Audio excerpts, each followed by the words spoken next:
What you've just heard is one of the many deaths from the monkey, the new major motion picture from Osgood Perkins, Stephen King, and James Wan. Experience it in theaters everywhere this Friday, because everybody dies, and that's life. Let's have some fun. Claire is practicing her breathing for her upcoming yoga retreat in Bali. Has she ever done yoga before? No. But Claire worked with Empower on her savings and investment strategy. She got good at money, so she can be a little bad.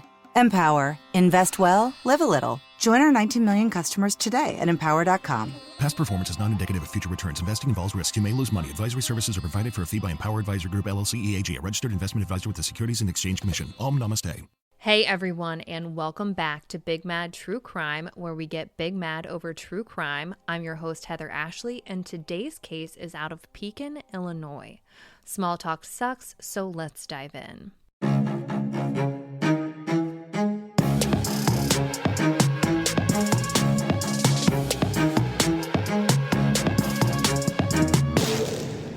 Robert Bonzai B., we'll call him Bonzai, lived an honestly really sad life.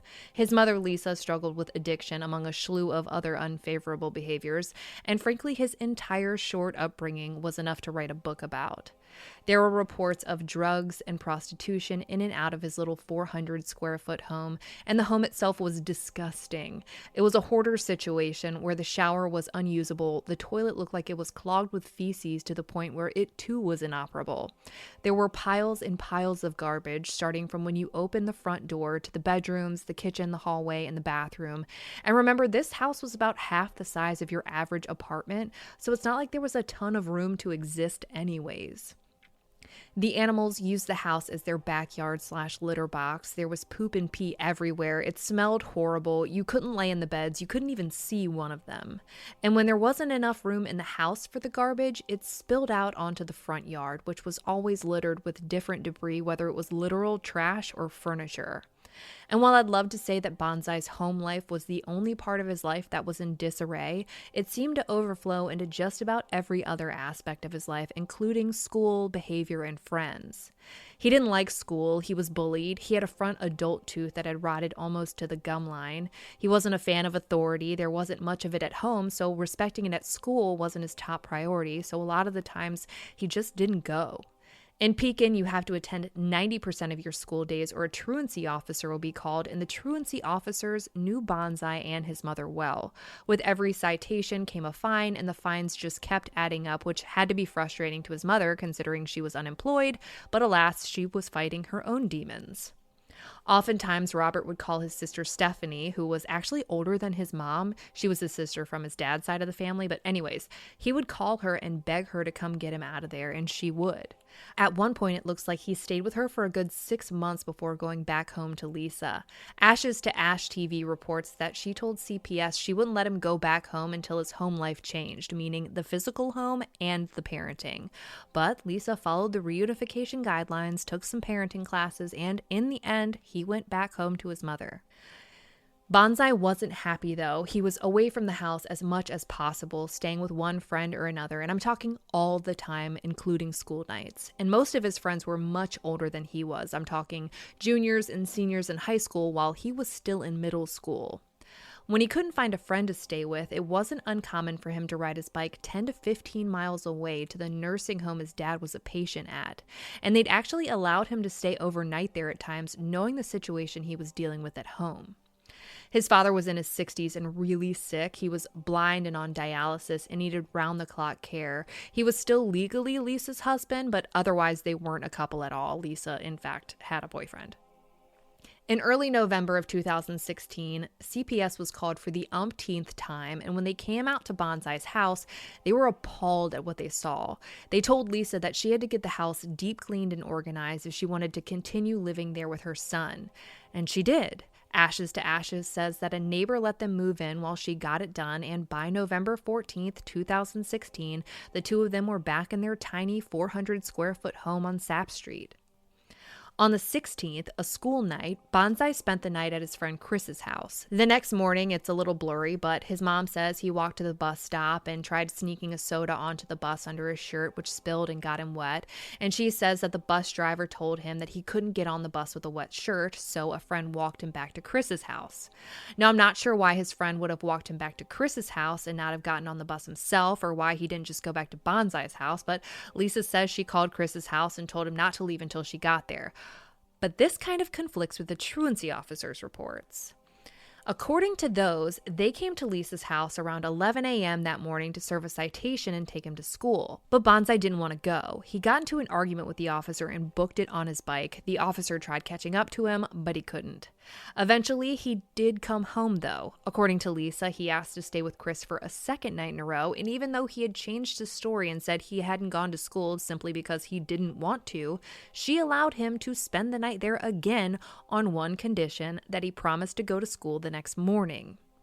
Now, I'm sure every parent listening to this is wondering who in the fuck would allow their kid to have a sleepover after running from a truancy officer after skipping school for the umpteenth time, but Lisa is who? According to Ashes to Ash, the 2 nights he stayed at Chris's house, Lisa stayed the night at her new friend Patty's house. Seriously, the first day they met was the 16th, and she too was having her own sleepover. On the 16th, they partied with 5 friends, and on the 17th, they partied with 3. That night, between the 3 of them, they went through 10 bottles of alcohol. 10.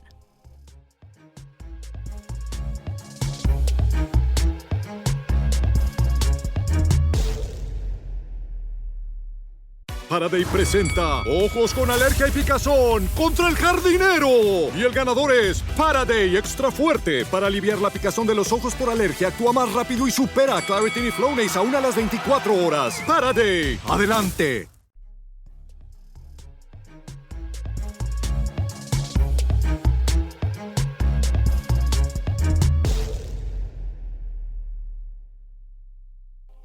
The morning of the 18th comes, and Chris, who's in high school, sets off to his bus stop, and Chris's parents watch Bonzai set off in the direction of his bus stop. But Bonzai never makes it to school that day. Again, around 11 a.m., Lisa gets another call that he didn't show up for school and that they're there to serve him another citation. She tells them that she'll meet them there in a few minutes and calls Chris's mom to see if Bonzai was still at her house. Chris's mom tells her what we already know, that she saw him walk towards the bus stop that morning and that she hasn't seen him since. The truancy officers wait and wait and wait, and around 3 p.m., Lisa leaves her new friend's house and heads back home, knowing her son had been unaccounted for since early that morning. When she gets there, she reports her son as a runaway. She doesn't report him missing, which is important because missing persons reports and runaways tend to have very different investigations. She tells police that Bonzai must have come home because there were clothes on the floor, the mail had been brought in, and there was a half-eaten peanut butter sandwich on the kitchen table. But I've seen this house, and none of those things mean anything. He doesn't have his bike because it's lying in the front yard, and according to Lisa, he doesn't have his backpack either. From what I can tell, he didn't take it with him to Chris's house the night before, odd considering she said he could only go there if he promised to go to school the following morning, but didn't make sure he took what he needed to go to school with him. Chris's parents were actually under the impression that Bonzai was in fact going to stop by his house on the way to the bus stop that morning, which would have been on his way. So I don't think he even so much as packed an overnight bag for this second sleepover. Anyways, a missing persons report is issued under the assumption that he's a runaway, and it says that he was last seen wearing a red and gray shirt, jeans, and some sneakers. I have to assume that's what Chris's family saw him wearing since Lisa wasn't at the house that morning. So the detail of clothes being thrown around the house by Lisa doesn't really help the investigation. I can only assume they asked her if any clothes were missing to get a better idea of what he was wearing, but alas, we don't know that. This is when the storytelling begins. Lisa tells the police that she wasn't home when Bonzai must have come by because she had a job interview early that morning. Locals say that Lisa told police she wasn't home when Bonzai must have come by that morning because she had a job interview, but we know she was at a friend's house.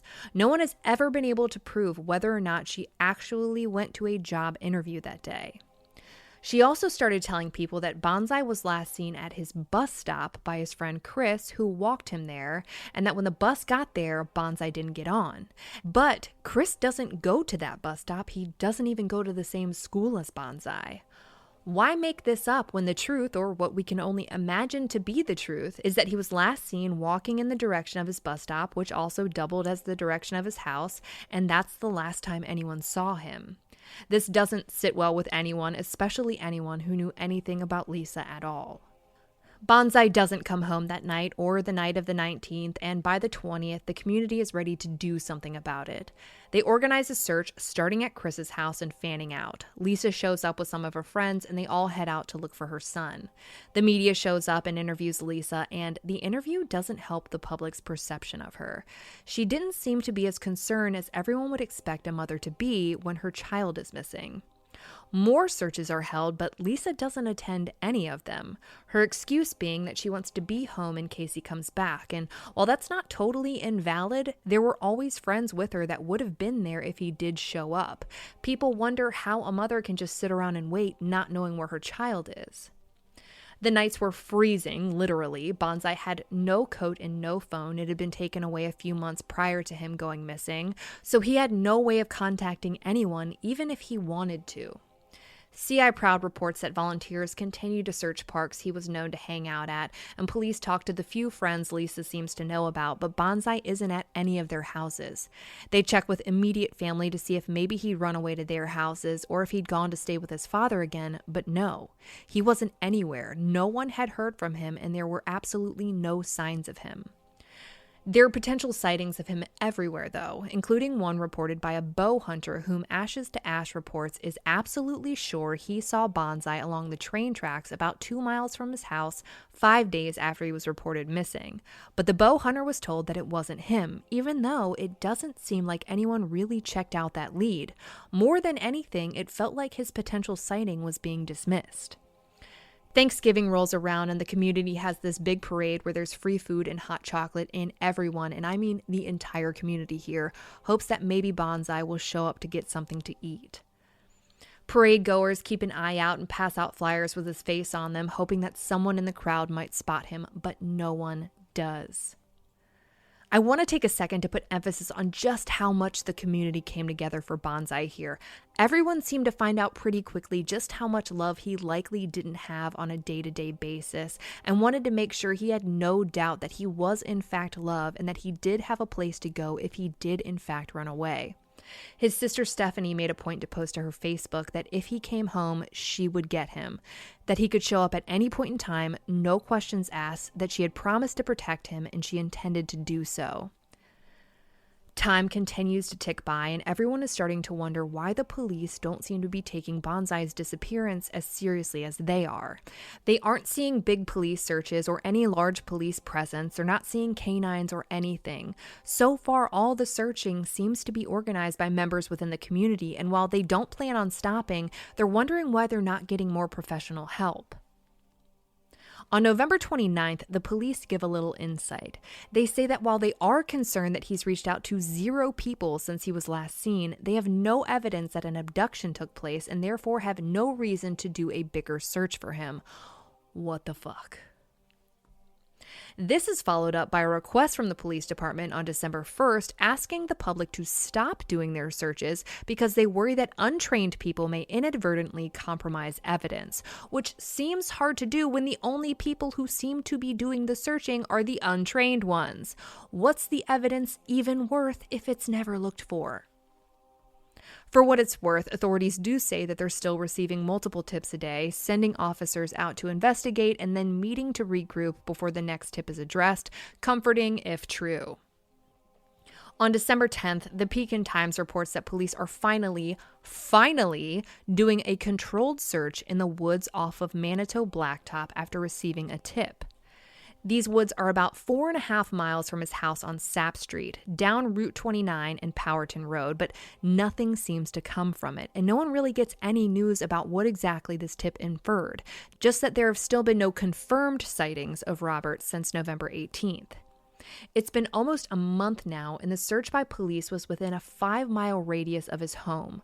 Bonzai has reached out to absolutely no one. They don't believe he's been physically seen, and it's been bitterly cold outside. I have to wonder if they genuinely believed he was still alive and somewhere in those woods, having lived off the land for nearly a month in the freezing temperatures, or if someone thought they found something, reported it to police, but it wound up being nothing.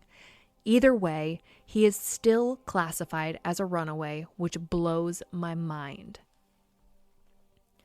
Billboards are put up going into and coming out of Pekin. Some people even make their own signs and tack them onto plywood, hoping that someone recognizes the boy in the photos. A $1,000 reward for information is even offered by Crime Stoppers, but still nothing. Vigils are held in hopes that Bonzai sees them and knows he's welcome home, but his mom doesn't attend. The community leaves their porch lights on to light up the streets in case he comes back, but Christmas comes and goes and there's still no sign of Bonzai. The weather is now in the negative double digits. If he's out there on his own with no place to go, no food or shelter, and no jacket to keep him warm, there's no way he can survive in these elements. The police give an update, or what they consider to be one, and according to 1470 WMDB, they literally cannot rule anything out, including the possibility that a family member was involved. Basically, they have nothing, they know nothing, and because of that, anything is possible. Following this update, though, an arrest is actually made, but it makes no headway in the case. A woman named Jennifer is arrested and charged with obstructing justice. She had reported what police deemed a credible tip, that she saw Bonzai going in and out of a specific house, but it wasn't true. And we know it wasn't true because she admitted on Facebook to making the entire thing up. Not only did she send police out on a wild goose chase following blind hope, she was really, really stupid about it. And it got her thrown in jail for a hot second. There was a little good that came out of this waste of time, though. Finally, we get a real update about the footwork the police have been doing. They say they've knocked on the doors of sex offenders in the area, which is fucking phenomenal considering there were about 30 within a 1-mile radius of his house, which is mortifying. And they say they've pursued every credible tip, which they list in the dozens. They don't define the word credible, though, and it makes me wonder how many tips had been deemed unimportant and why. Around this time, Bonzai's mother overdoses and gets checked into a psych ward for 9 days. After she's released, she heads off to a 30-day rehab program, which she does complete, and checks into a sober living facility.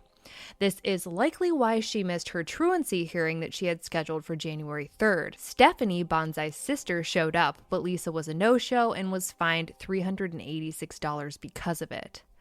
While at her sober living house, Lisa gets evicted from the home that she shared with her son, and everybody wonders, what if he comes home and now no one's there? Where does he go now? How does he find his mom? How does he even contact her? I mean, that was her excuse as to why she didn't go out on those searches. She wanted to be home in case he came back, but now there's no home to come back to. And while sobriety is phenomenal, she still has a missing son out there who is still, and I repeat, still considered a runaway.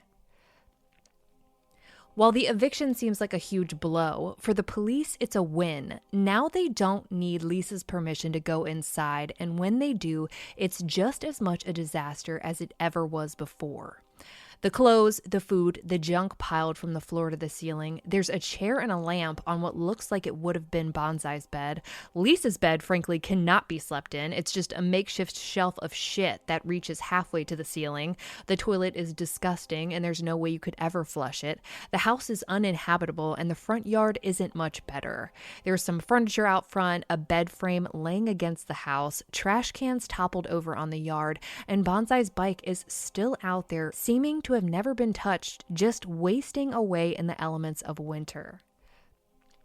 Bonzai's case seems to go pretty dormant in the news. Nothing much is said until January 26th of 2017, when the National Center for Missing and Exploited Children donated a bunch of signs to the police department for them to put up around town. But the community had been doing that since day one, and it's been 2 months now. People are less worried about signs at this point and more worried about why nothing else is being done, why dogs weren't at the house on the day he went missing, why more professional searches haven't been done, and why they're receiving no updates on any of the tips being called in. Why don't they physically see anyone other than themselves searching for Bonzai, even though they were asked not to? I mean, someone has to, right? Another month passes and Lisa makes a video from her sober living house and posts it to Facebook. Now, she deletes it about as fast as she put it up, but the internet is forever, so here we go. She tells everyone that she's 38 days sober and that she almost relapsed like that day, the day of the video. She says it's a struggle every day when you're an addict and that she really misses her son, and honestly, it seems kind of genuine. She says that people don't know what it's like waking up every day and not knowing where your child is, and that the hate she's gotten from the community has something to do with the amount of times she's tried to commit suicide since Bonzai disappeared. The video goes a little left of center after this, though. She says, I remember the last thing he said. When I went to the school and talked to the principal, he told the principal that he was running away from home and never coming back because his dad was mean to him. One, that wouldn't have been the last thing he said, because I'm pretty sure the last time she says they talked was when he was apologizing to her for being upset that she wouldn't buy and bring him cigarettes to his friend's house on the night of the 17th. And yes, you heard that correct. Two, where is this principal and his statement coming from? Why is this the first we're hearing about this, and has anyone checked into it? And three, his dad was someone he ran away from home to, and often. I mean, he rode his bike miles and miles and miles to see his dad, even though he was incredibly ill. Why all of a sudden, 3 months into his disappearance, are we hearing about this mysterious confession to his principal at the school he hated going to, and issues with his father who, to everyone else, Bonzai seemed to really enjoy being around? Something must have happened between her and her husband, because she starts talking about how she thought she had a husband at one point, but that she's done and doesn't need that anymore, which seemed kind of apparent by the fact that she had a whole-ass boyfriend. A little more than a week after Lisa posted and deleted that video, Bonzai's dad actually passed away, never knowing what happened to his son. Lisa moves on and out of the sober living house. She has what looks to be another short stint in a psychiatric ward before moving to Springfield, about 60 miles from the house she lived at with Bonzai, and into a new home with her boyfriend. March and April pass with virtually no news. In May, another vigil is held, marking 6 months since Bonzai's disappearance. Again, Lisa doesn't show. A lot of people wonder if it's because she doesn't care, but I also have to wonder if she thinks it would just make things worse for everyone if she showed up. I mean, she's been public enemy number one since this happened, and her presence now might stir up some controversy. But the argument still remains that if your child was missing, would anything hold you back from trying to find them? Peoria Public Radio does a piece on the 6-month anniversary, and Bonzai's sister Stephanie tells the station that she still isn't sure what to believe. What really happened? What went on in the house? Did he really go home? Did they take him somewhere? Did he really run? Did he leave with a friend? Did he jump on a train car? There's just so much there, you have to look at every angle. They report that a group called Bonzai's Bunch and another called Team Bonzai still go out regularly searching for him, but have yet to have any luck. But this is when the luck, if that's what you want to call it, starts to change. Around June 7th, 2017, an organization called Trucks for Kids, which is a nonprofit that specializes in searching for missing children, came out to do a professional search for Bonzai. CI Proud reports that they had 160 volunteers doing a grid search accompanied by a canine unit. Finally! But in the end, they too had no luck. Just to give you a little insight into how poor the communication seems to be between the police and the community, the police didn't even know Trucks for Kids was coming out. But Trucks for Kids wasn't about to let one failed search stop them, so they came back out again on the 26th, and the third time was what they thought was the charm. That time, they found some clothes underneath a bridge on 474, about a 20-minute drive from Bonzai's home, and immediately called the police. The area was cordoned off and there was a pretty big police presence, but it takes less than a day for police to say that they have no reason to believe that the clothes found were Bonzai's. And for a moment, everyone feels like they're back at square one again, but only for a moment.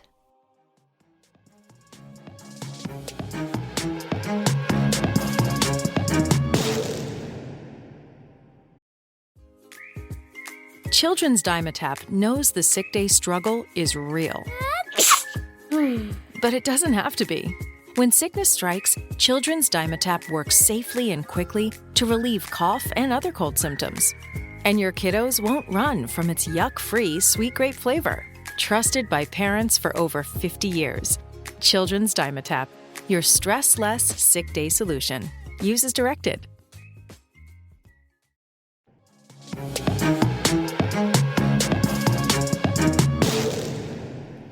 That exact same day, around 2:15 p.m., a man mowing the grass on a property along Route 29 and Woodford Drive finds a human skull. The skull had no soft tissue left on it and no hair at all. It had clearly been out in the elements for quite some time. He calls the police and they rush over to the scene, a scene that is less than 2.5 miles from where Bonzai lived. Police again tape off the area and a mobile crime lab is brought in. The state police are seen swarming the woods behind the fence line, and more remains are found behind an abandoned shed, scattered in the woods behind the property the skull was found on. The man mowing says that he had been there 3 weeks prior doing the exact same thing, mowing the exact same lawn, and that the skull definitely wasn't there the last time. And judging by the way the remains were scattered across the property behind that one, investigators believe an animal probably carried it through a hole beneath the fence and into his yard sometime within the last 3 weeks. Lisa found out that the remains had been found and that they were suspected to be her son's through social media. Again, the communication here is dismal. An autopsy of the skeletal remains is scheduled for the following day, and Bonzai's dental records are requested, which is huge. The request for dental records is what sets apart this finding from every other finding in the last 8 months. There had been other bodies found in the surrounding areas since Bonzai went missing, but authorities were always really quick to rule out that it was him. But this time, they wanted his dental records. The next day, July 25th, the medical examiner determines that the dental records provided for Robert Bonzai B. are in fact a match to the remains found off of Woodford Drive. They're going to do a DNA test to confirm the remains are his, but all of the bones collected are consistent with a 13-year-old boy, and the dental records are a match. They finally found Bonzai, and he had been there all along. A volunteer with Team Bonzai tells the Pekin Times that an ex-boyfriend of Lisa's mother named Keith used to mow the property behind the fence line where the majority of his remains were found, and that Keith had actually left town after Robert went missing, but was back in town now. This same team says that they'd searched around that area multiple times, but never that particular building because a family member had steered them away from it, saying that Robert would never be found there. But he was. The police are pretty quiet about the investigation into the remains, but no one can argue that he's a runaway anymore. Now they have to figure out how he died. There was no sign of trauma to the bones found in the yards, and with no soft tissue left, it's hard to come up with a cause of death, but Ashes to Ash said that some rope was found scattered among his remains. Did Bonzai die less than 2.5 miles from his house due to the cold weather, even though he was surrounded by occupied homes, or did the rope have something to do with his death? And if so, is this now a murder case? It took 2 months for authorities to get a positive DNA result that without a doubt confirmed the remains found were Bonzai's, but when they did, his death was officially ruled a homicide. According to the Tazewell Chronicle, the DNA took 2 months because they needed to create a sample that would match his. They needed to get Lisa and his father's DNA, but his father had passed some months prior, so getting his was harder than normal. This also looks like it means that at no point in time did police ever ask for any DNA items belonging to Bonzai, just in case. No hairbrushes, no toothbrushes, nothing. Regardless, the community who had grown to love Bonzai as if he were all of their sons finally had an answer, but now there were more questions than ever.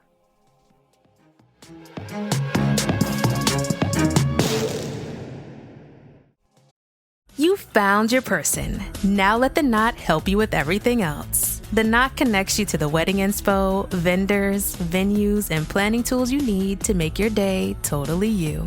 Having helped plan 25 million weddings, we've got your back when it comes to every little detail like RSVPs, budgets, and more.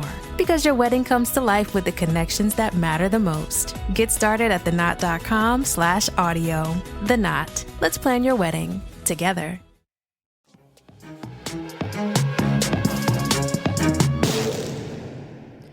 They had finally found Bonzai, but now they had to wonder what happened that day and who killed him and why.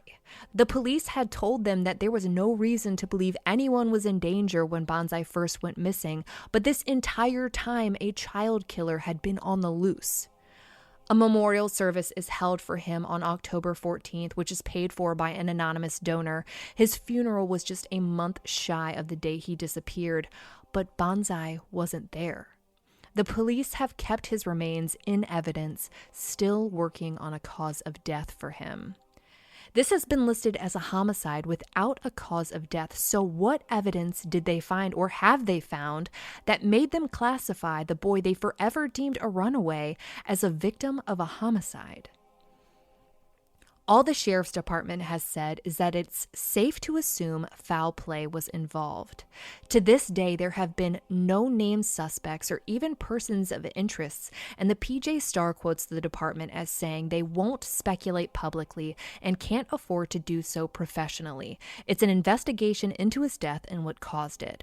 We're not going to get pigeonholed into one direction. We pursue the evidence and take it one step at a time. The process is extremely tedious and time-consuming. It's got to be perfect. And they're right, it does have to be perfect. They get one shot at charging the right person and making sure that he or she goes to jail for the rest of their life for what they did to little Bonzai B. But what is the community who held this investigation together supposed to do in the meantime? For now, they continue to fight for answers and justice in the Facebook groups Justice for Robert Bonzai B and the official Finding Justice for Robert B discussion page, which I'll link in as highlight at the top of my Instagram profile at @TheHeatherAshley.